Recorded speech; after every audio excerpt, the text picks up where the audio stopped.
Selamat sore Bapak-Bapak, perkenalkan saya Renata dari Kompas TV.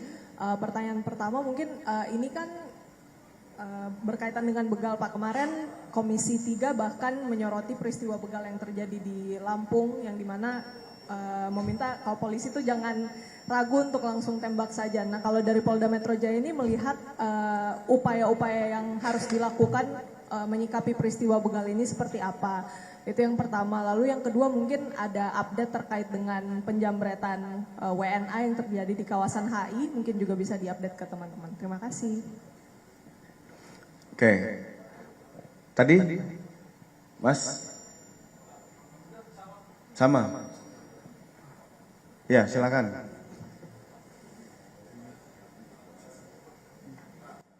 Izin Pak Iqbal dari Kumparan, mungkin pengen tanya tadi, melanjutkan sebaran mungkin Pak, sebaran curhat, curas, dan curanmor ini berapa banyak Pak klasifikasinya gitu? Dan juga wilayah paling rawan dari data yang ada itu di mana Pak? Itu mungkin bisa disebutkan. Itu aja Pak.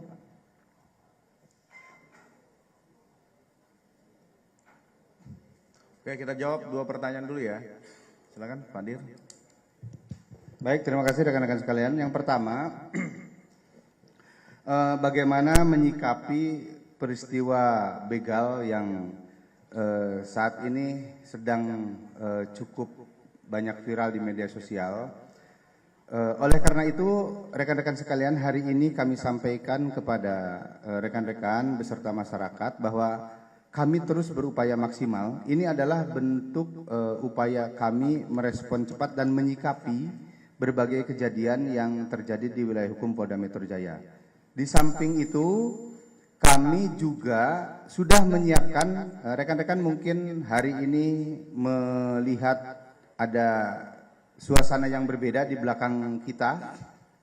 Kami sudah siapkan tim pemburu begal yang siap beraksi 24 jam untuk bersama-sama kita menjaga Jakarta lebih aman lagi. Kami siapkan pada berbagai titik yang cukup rawan terjadi kejahatan, karena dari berbagai kejadian yang terjadi kami analisa dan kami menemukan titik-titik rawan kejahatan, dan di sana kami akan tempatkan tim kami, baik itu yang ada di jajaran Polsek, kemudian Polres, dan jajaran Direktorat Reserse Kriminal Umum. Kita akan sebar di seluruh wilayah hukum Polda Metro Jaya.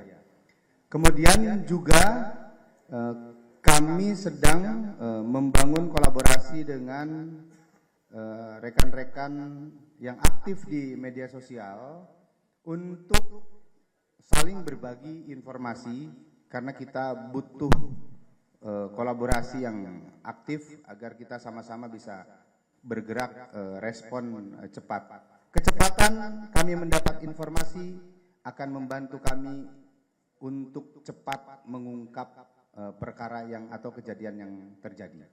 Kemudian yang kedua, tadi yang ditanyakan masalah kejadian yang kemarin di Bundaran HI ya Pak. Bundaran HI, kami informasikan bahwa tim kami saat ini sedang melakukan pengejaran terhadap terduga pelaku penjambretan dengan korban warga negara asing tersebut. Jadi tim kami saat ini sedang melakukan pengejaran terhadap terduga pelakunya. Insya Allah dalam waktu cepat kami akan melakukan penangkapan terhadap pelakunya. Kemudian yang ketiga, tadi sebaran kejadian ya. Tadi sudah kami sampaikan dari 171 laporan polisi dengan 103 orang tersangka itu terdiri dari 86 kasus curat, kemudian 10 kasus curat pencurian dengan pemberatan, kemudian pencurian dengan kekerasan, dan curanmor dengan kasus 75 kasus. Termasuk dengan penerima barang hasil curiannya. Beberapa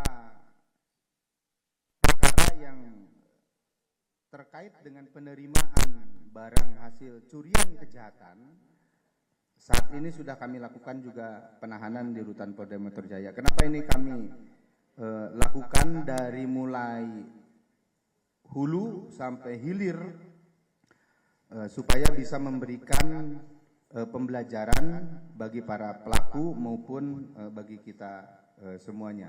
Kemudian untuk wilayah-wilayah yang terjadi cukup banyak itu di wilayah penyangga Bekasi, Depok, kemudian Tangerang. Nah, ini juga menjadikan perhatian kami untuk melakukan upaya pengungkapan dan penekanan atas niat dan kesempatan yang dimiliki oleh para pelaku kejahatan. Mudah-mudahan dengan upaya yang kami lakukan ini bisa menghadirkan rasa aman bagi masyarakat Jakarta. Saya kira itu ya. Terjawab ya, saya tambahin Mbak tadi, kami juga mengapresiasi jika Komisi 3 memberikan dorongan moral bagi petugas-petugas di lapangan. Tapi ini juga harus berdasar. Ada suatu peraturan Kapolri nomor 8 tahun 2009 yang mengatur anggota Polri dalam penggunaan senjata api. Membahayakan bagi anggota Polri itu sendiri, membahayakan bagi masyarakat, dan membahayakan bagi lingkungan. Ada 3 aspek yang harus dilihat secara legalitas, proporsionalitas, dan necesitas. Keperluan penggunaan tindakan tegas tepat terukur tersebut dilakukan melihat situasi dan kondisi di lapangan. Terjawab ya?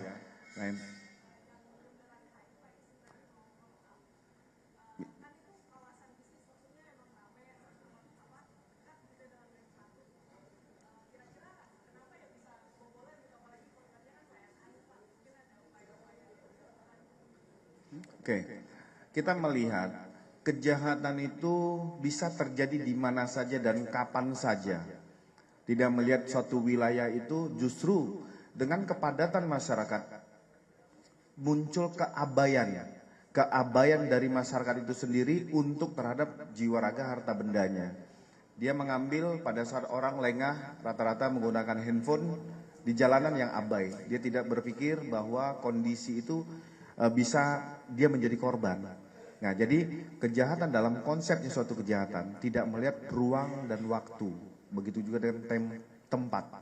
Nah, itulah Polda Metro Jaya memahami psikologis masyarakat saat ini, tapi jangan sampai itu menjadi fear of crime, menjadi rasa ketakutan di masyarakat. Bahwa Polda Metro Jaya komitmen bersama dengan Kodam Jaya untuk sama-sama meningkatkan patroli skala besar, memberikan rasa aman dan nyaman kepada masyarakat. Perlu kami sampaikan kepada rekan-rekan media sekalian, bahwa penggunaan layanan 110 kepolisian itu memberikan dampak yang sangat besar. 2 hal yang perlu saya sampaikan dalam waktu dekat. Ada seorang ibu, tas seorang anaknya tertinggal di salah satu warung di daerah Jakarta Pusat. Orangnya sudah pulang sampai dengan di rumah di Depok, tapi pada saat anaknya bangun menyatakan tasnya tertinggal. Dia ragu awalnya untuk menghubungi layanan 110, hanya hal sepele. Tapi pada saat menghubungi 110 diterima oleh operator di Polres Depok, disambungkan dengan operator di Polres Metro Jakarta Pusat, sehingga petugas turun ke lapangan menemui warung dan itu ditemukan tas yang dimaksud. Ini polisi turun mendapatkan informasi dari masyarakat, respon yang cepat. Begitu juga dengan ada seorang laki-laki yang mengintip perempuan mandi di toilet umum, dilaporkan di layanan 110. Begitu juga ada layanan 110 yang masyarakat melaporkan adanya perdagangan obat-obat keras, tramadol. Dilakukan pengungkapan. Ayo kita membangun kepercayaan kepada layanan 110 untuk masyarakat luas bisa menggunakan layanan tersebut. Sehingga bisa dilakukan cepat, tepat dalam pengungkapan yang tadi disampaikan oleh Bapak Direktur. Itu ya, terjawab ya. Iqbal juga terjawab. Oke, ada lagi? Rekan-rekan? Ya, Mbak Hani. Nggak sama kan pertanyaannya? Oh ya. Saya Hani dari Kompas.com. Bapak mau bertanya, Kalau itu soal yang WNA tadi kan beberapa waktu lalu juga banyak ya kejadian WNA yang ditargetkan itu di Jakpro semua rata-rata. Nah itu tuh sebenarnya ada nggak sih kemungkinan mereka ini berkaitan untuk pelaku-pelakunya ini atau memang ada jaringan yang menyasar WNA gitu. Terus yang kedua soal kejahatan yang lainnya itu kan kalau yang kemarin sempat ada yang dia ternyata residivis ya. Sebenarnya kalau untuk residivis itu apa kemungkinan dia hukumannya itu lebih berat daripada sebelum-sebelumnya karena kan waktu itu dia yang di Cengkareng ternyata ditangkap 2019, 2020, 2024 terus dia ngulang lagi sekarang. Apa mungkin dia akan diberatkan lagi untuk hukumannya? Terima kasih. Terima kasih. Yang pertama terkait dengan beberapa kejadian dengan korban warga negara asing. Yang terakhir kemarin sebelum yang HI ya, yang HI sedang kita lakukan pengejaran terhadap pelakunya. Yang sebelumnya sudah dilakukan penangkapan oleh jajaran Reskrim Polres Jakarta Pusat. Dan saat ini sedang penanganan di Polres Jakarta Pusat. Kemudian apakah ada keterkaitan jaringan antara satu kejadian dengan kejadian yang lain? Sampai dengan saat ini berdasarkan hasil penyidikan, mereka adalah pelaku-pelaku yang terpisah. Kemudian targetnya juga acak. Kebetulan yang terjadi saat itu memang korbannya warga negara asing. Dari hasil penyidikan dan pemeriksaan kami tim penyidik demikian. Kemudian tadi yang kedua yang kejadian residif. Apakah ada pemberatan? Secara norma terhadap para pelaku yang melakukan berulang kali akan dilakukan pemidanaan dengan pemberatannya. Nah ini kita sama-sama berharap juga nanti pada saat putusan di pengadilan diberikan penambahan pemidanaan karena yang bersangkutan merupakan residip atau melakukan pengulangan terhadap perbuatan yang sama. Ya, makasih ya Mbak.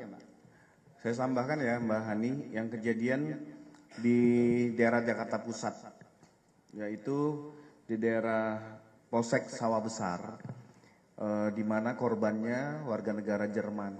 Beberapa hari kemudian selang 3 hari, Polsek dan Polres Metro Jakarta Pusat sudah melakukan pengungkapan. Handphone juga dikembalikan, dititipkan kepada korban karena yang bersangkutan juga sebagai turis. Itu untuk mempermudah. Itu sudah dilakukan pengungkapan juga. Mungkin yang terakhir dari rekan-rekan. Ya, Mas, jangan takut-takut, angkat tangan. Silakan.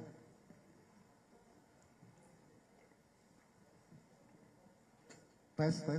Izin Pak Dir, untuk penegasan aja dari sejumlah kegiatan pelakuan curas-curas ini, ada berapa yang melakukan tindakan tegas dan terukur?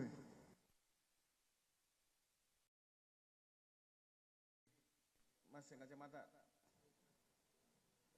Sore Pak, Habib Akbar Pak dari Surat Kabar Jepang Asahi Shimbun. Surat Kabar Jepang Asahi Shimbun. Pak, sorry Pak, kasus lain, tapi mungkin mau nanya update-nya aja. Hari Rabu kemarin kan Kedutaan Besar Jepang sudah merilis statement soal dugaan prostitusi di bawah umur dan mengimbau agar WN Jepang yang ada di Indonesia ekspatnya untuk tidak terlibat karena bisa kena jeratan pidana pada saat ini. Pak, kami penasaran Pak, investigasi update-nya itu seperti apa Pak? Sejauh ini kan kita masih terfokus ke area Blok M, cuman berdasarkan penelusuran kami itu ada di beberapa wilayah yang lokalisir semi ilegal Pak, baik di wilayah Jakarta maupun wilayah penyangga. Apakah sudah ada temuan pelaku, korban, dan jaringan prostitusi anak ini Pak? Terima kasih Pak. Baik, tadi dipertanyakan ada berapa yang dilakukan tindakan tegas dan terukur. Sebelumnya kami sampaikan rekan-rekan sekalian bahwa petugas kami melakukan tindakan tegas dan terukur berdasarkan pertimbangan di lapangan bahwa saat melakukan upaya paksa ada keadaan yang mengharuskan kami untuk menjamin keselamatan masyarakat di sekitar atau publik, sehingga karena 5 orang tersangka yang memegang 5 pucuk senjata api tersebut, maka kami melakukan upaya tindakan tegas dan terukur terhadap 5 pemegang 5 pucuk senjata api tersebut. Terjawab ya, Mas Amin. Oke, Mas Akbar. Kami sampaikan terkait tentang informasi itu dari salah satu platform media sosial tentang adanya prostitusi anak di bawah umur oleh warga negara asing. Saat ini Direktorat PPA dan PPO bersama Direktorat Siber, karena informasi ini ada di dunia digital, makanya Siber juga turun. Termasuk dari Direktorat PPA dan PPO juga mendalami, termasuk dari Polres Metro Jakarta Selatan. Mendalami tentang informasi yang diterima adanya prostitusi anak di bawah umur di wilayah Blok M. Nah, ini kami masih mendalami. Kami juga menyampaikan karena informasi ini datang dari platform media sosial, apabila ada masyarakat yang mengetahui, melihat, mendengar tentang peristiwa sebenarnya, bisa menghubungi layanan 110 atau mendatangi piket jaga dari Direktorat Siber, Direktorat PPA maupun di Polres Metro Jakarta Selatan. Tapi tim pasti akan mendalami, sekecil apapun informasi yang beredar itu selalu didalami oleh Polda Metro Jaya. Yang kedua, tentang adanya indikasi prostitusi anak di bawah umur oleh warga negara asing yang terjadi di tahun lalu di wilayah Taman Sari. Ini sudah dilakukan pendalaman oleh Polsek Taman Sari dan Polres Satreskrim Polres Metro Jakarta Barat. Ternyata yang bersangkutan bukan merupakan seorang anak, sudah dewasa usia 18 tahun. Jadi dengan WNA memiliki hubungan, setiap WNA datang berkomunikasi itu yang selalu menemani. Sehingga proses penyelidikan dan penyidikan belum ditemukan adanya tindak pidana, baik itu prostitusi ataupun eksploitasi terhadap anak. Terjawab ya Mas Akbar? Oke, makasih. Saya rasa itu rekan-rekan sekalian atas penyampaian Bapak Direktur Reserse Kriminal Umum beserta jajaran, dan terima kasih juga rekan-rekan. Sebelum kami tutup, kami ingin menyampaikan beberapa hal. Yang pertama, pengungkapan 171 perkara curat-curas dan curanmor sepanjang tahun 2026 merupakan komitmen Polda Metro Jaya dalam menjaga keamanan dan ketertiban masyarakat. Dari pengungkapan tersebut, sebanyak 103 tersangka telah diamankan dan saat ini menjalani proses hukum sesuai dengan ketentuan yang berlaku. Penanganan kejahatan pencurian tidak hanya berhenti pada pelaku di lapangan, kami juga terus menelusuri jaringan yang diduga menampung, memperjualbelikan maupun mendistribusikan barang hasil kejahatan. Informasi sekecil apapun baik di dunia nyata maupun di dunia maya ini akan selalu didalami oleh penyelidik dan penyidik yang ada di Polda Metro Jaya.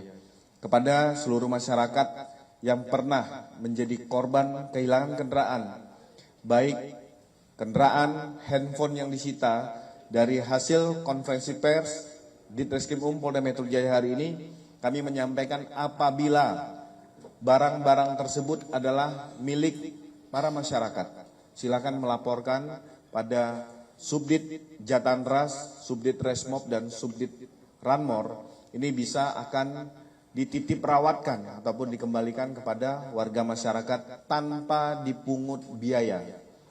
Kami mengimbau pada masyarakat untuk terus meningkatkan kewaspadaan. Kami mohon kerjasama masyarakat juga untuk membantu meningkatkan kewaspadaan, tidak menggunakan barang-barang yang berlebihan untuk ke tempat-tempat yang rawan terkait tentang adanya aksi kriminalitas, termasuk kunci ganda bagi kendaraan dan kunci pagar rumah pada saat meninggalkan rumah.